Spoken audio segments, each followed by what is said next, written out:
राम मंदिर ट्रस्ट को लेकर इन दिनों देश भर में बहस तेज है। कथित चंदा और गहनों की चोरी के आरोपों को लेकर राजनीतिक बयानबाजी लगातार बढ़ रही है। इसी बीच गाजियाबाद में हिंदू रक्षा दल के राष्ट्रीय अध्यक्ष पिंकी चौधरी का एक वीडियो सोशल मीडिया पर तेजी से वायरल हो रहा है। इस वीडियो में उन्होंने राम मंदिर चंदा विवाद पर अपनी प्रतिक्रिया देते हुए कई ऐसी बातें कही हैं जिन पर अब अलग अलग तरह की प्रतिक्रियाएं सामने आ रही हैं। वीडियो में पिंकी चौधरी कहते हैं कि राम मंदिर का चंदा हिंदुओं का पैसा है और इसे लेकर उन्हें कोई आपत्ति नहीं है। उन्होंने ये भी कहा कि दूसरे धार्मिक संस्थानों में दिए जाने वाले दान पर सवाल नहीं उठाए जाते, लेकिन राम मंदिर को लगातार निशाना बनाया जाता है। उनका आरोप है कि कुछ लोग केवल राम मंदिर को बदनाम करने के लिए इस पूरे मुद्दे को उछाल रहे हैं। पिंकी चौधरी ने अपने बयान में ये भी कहा कि जो लोग आज सवाल उठा रहे हैं वो उस समय कहां थे जब राम मंदिर आंदोलन चल रहा था और लाखों लोगों ने इस आंदोलन में हिस्सा लिया था। उनके मुताबिक मंदिर निर्माण करोड़ों लोगों की आस्था का विषय है और इसे विवादों में घसीटना गलत है। हालांकि सोशल मीडिया पर सबसे ज्यादा चर्चा उनके इस बयान को लेकर हो रही है, जिसमें उन्होंने कहा कि अगर कोई हिंदू ही इस पैसे को चुरा ले तब भी उन्हें कोई दिक्कत नहीं है। यही बयान अब बहस का सबसे बड़ा कारण बन गया है।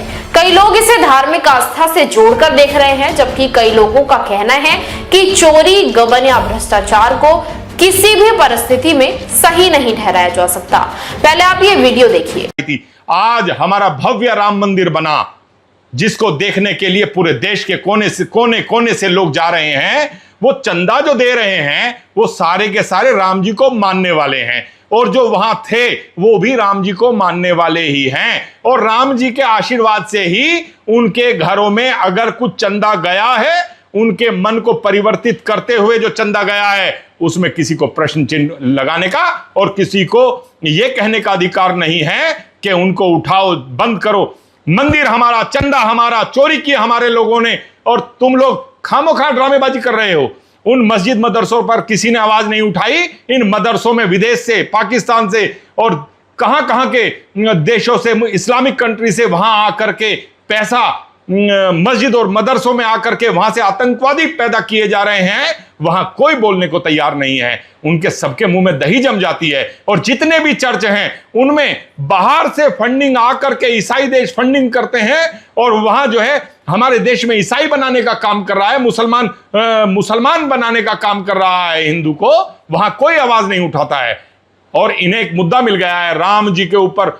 अयोध्या में राम मंदिर में चंदा चोरी हो गया। अरे चंदा हमारा चंदा चोरी हुआ है, हम उसे देखेंगे। आपको हमारे मंदिर पे सवाल जवाब करने का अधिकार नहीं और सभी हिंदू को यह आवाज उठानी चाहिए, हमारा मंदिर, हमारा चंदा चोरी हुआ है, वो हम देखेंगे।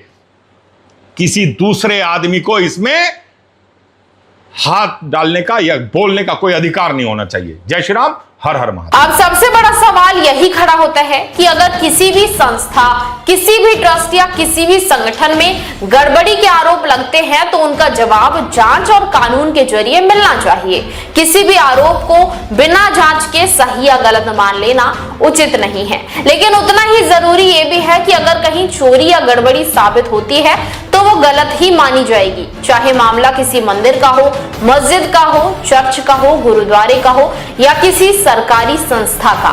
कानून और जवाबदेही सभी के लिए समान होनी चाहिए। फिलहाल इस पूरे मामले में अलग अलग पक्ष अपने अपने दावे कर रहे हैं। जांच और आधिकारिक प्रक्रिया के बाद ही स्पष्ट होगा कि आरोपों में कितनी सच्चाई है और ऐसे मामलों में भावनाओं से ज्यादा तथ्यों और कानूनी प्रक्रिया पर भरोसा करना ही सबसे सही रास्ता माना जाता है। अब सवाल आपसे है, क्या किसी भी धार्मिक या सार्वजनिक संस्था से जुड़े आरोपों की निष्पक्ष जांच होनी चाहिए और क्या चोरी या भ्रष्टाचार को किसी भी आधार पर सही ठहराया जाना चाहिए? आपको क्या लगता है? अपनी राय कमेंट में जरूर बताएं। देश विदेश की तमाम बड़ी खबरों के लिए देखते रहें किनी टाइम्स। वीडियो को लाइक करें, चैनल को सब्सक्राइब करना ना भूलें।